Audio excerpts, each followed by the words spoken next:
மீண்டும் என்னுடைய பணிவான வணக்கங்கள்.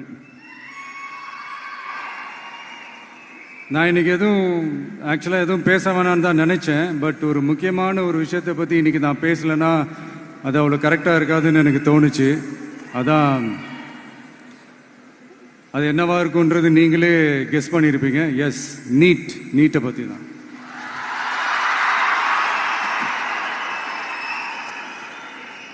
இந்த நீட்டுன்றது பார்த்தீங்கன்னா நம்ம தமிழ்நாட்டில் இருக்கிற மாணவ மாணவிகள், குறிப்பாக கிராமப்புறத்தில் இருக்கிற ஏழை எளிய பிற்படுத்தப்பட்ட, மிகவும் பிற்படுத்தப்பட்ட மற்றும் தாழ்த்தப்பட்ட வகுப்பினை சேர்ந்த இந்த மாணவ மாணவிகள் எல்லாருமே ரொம்பவும் பாதிக்கப்படுறாங்கன்றது தான் ஒரு சத்தியமான ஒரு உண்மை.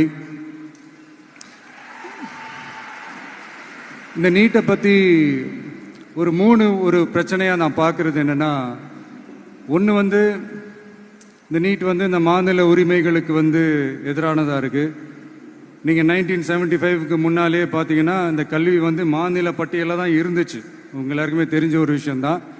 அதுக்கப்புறமா தான் அது ஒன்றிய அரசு வந்ததுக்கப்புறம் அது பொது பட்டியலில் அது சேர்த்தாங்க.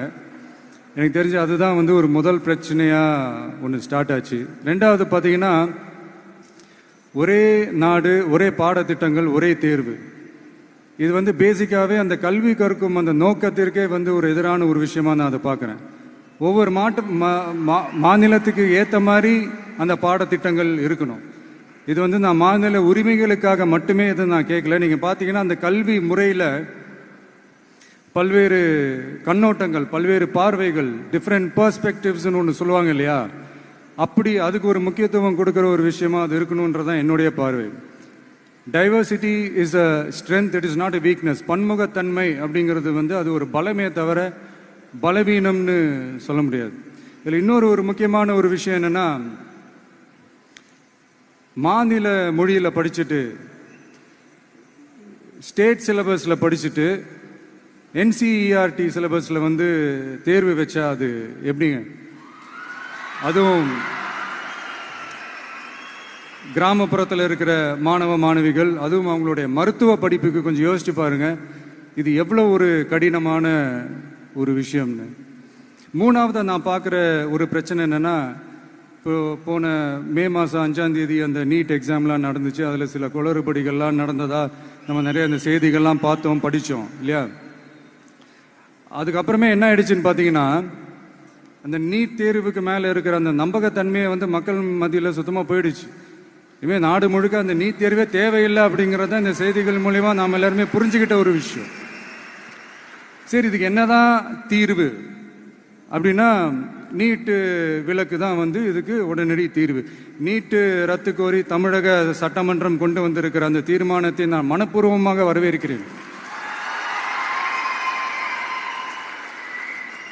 இதுக்கு அந்த ஒன்றிய அரசு அந்த கால தாமதம்லாம் எதுவும் செய்யாமல் தமிழ்நாட்டு மக்கள் அவங்களுடைய உணர்வுகளுக்கு மதிப்பு கொடுத்து இதை சீக்கிரமாகவே இதை சால்வ் பண்ணணும் அப்படின்றதான் இங்கே நான் கேட்டுக்கிறேன். சரி, ஓகே, இதுக்கு நிரந்தர தீர்வு தான் என்ன அப்படின்னா, அந்த கல்வி பொது பட்டியலேருந்து மாநில பட்டியலுக்கு கொண்டு வரணும். ஒருவேளை அதில் ஏதாவது சிக்கல்கள் இருக்கு அப்படின்னா ஒரு இடைக்கால தீர்வா இந்த இந்திய அரசியலமைப்பு சட்டத்தை திருத்தி ஒரு ஸ்பெஷல் கன்கரண்ட் லிஸ்ட், சிறப்பு பொது பட்டியல் அப்படின்னு ஒன்று உருவாக்கி அதில் கல்வி மற்றும் சுகாதாரத்தை அதில் சேர்க்கணும்.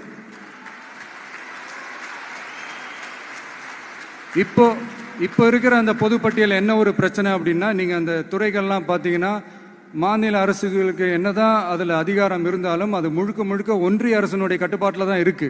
அதனால மாநில அரசுகளுக்கு அந்த முழு சுதந்திரத்தை அது தரப்பட வேண்டும் அப்படின்றதான் இங்கே என்னுடைய தாழ்மையான ஒரு வேண்டுகோள். ஒன்றிய அரசு அவங்களுடைய கட்டுப்பாட்டில் இருக்கிற ஒரு சில இந்த மெடிக்கல் காலேஜஸ்லாம் இருக்குல்ல, எய்ம்ஸ், ஜிப்மர், பிஜிஐ, இந்த மாதிரி நிறுவனங்களுக்கு வேணா அவங்க அந்த நீட் எக்ஸாம் நடத்தணும்னா நடத்திக்கலாம். பட் இங்கே அந்த பிரச்சனை என்னன்னா, இது என்னுடைய ஒரு சஜஷன் தாங்க. இது நடக்குமா? உடனே நடக்காதுன்னு எனக்கு தெரியும். அப்படியே நடந்தாலும் அதை நடக்க விட மாட்டாங்கன்னு எனக்கு தெரியும். ஸோ அதனால் இந்த சந்தர்ப்பத்தில் என்னோட சஜஷனை உங்ககிட்ட அதை நான் பகிர்ந்துக்கணும்னு ஆசைப்பட்டேன்.